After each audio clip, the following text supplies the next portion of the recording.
فإذا تطهرن فأتوهن من حيث أمركم الله إن الله يحب التوابين ويحب المتطهرين. نساؤكم حرث لكم فأتوا حرثكم أنى شئتم وقدموا لأنفسكم واتقوا الله واعلموا أنكم ملاقوه وبشر المؤمنين. ولا تجعلوا الله عرضة لأيمانكم أن تبروا وتتقوا وتصلحوا بين الناس والله سميع عليم. لا يؤاخذكم الله باللغو في أيمانكم ولكن يؤاخذكم بما كسبت قلوبكم والله غفور حليم. للذين يؤلون من نسائهم تربص 4 أشهر فإن فاءوا فإن الله غفور رحيم. وإن عزموا الطلاق فإن الله سميع عليم.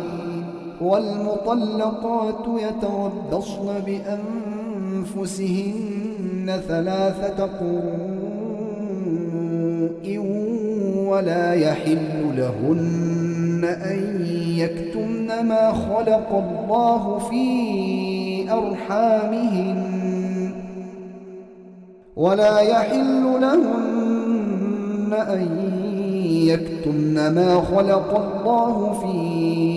أرحامهن إن كن يؤمن بالله واليوم الآخر وبعولتهن أحق بردهن في ذلك إن أرادوا إصلاحا ولهن مثل الذي عليهن بالمعروف وللرجال عليهن درجة والله عزيز حكيم. الطلاق 2 فإمساك بمعروف أو تسريح بإحسان. ولا يحل لكم أن تأخذوا مما آتيتموهن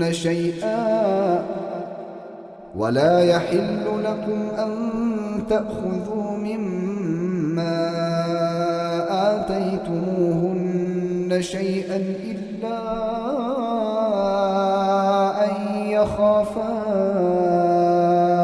ألا يقيما حدود الله فإن خفتم ألا يقيما حدود الله فلا جناح عليهما فيما افتدت به تلك حدود الله فلا تعتدوها ومن يتعد حدود الله فأولئك هم الظالمون.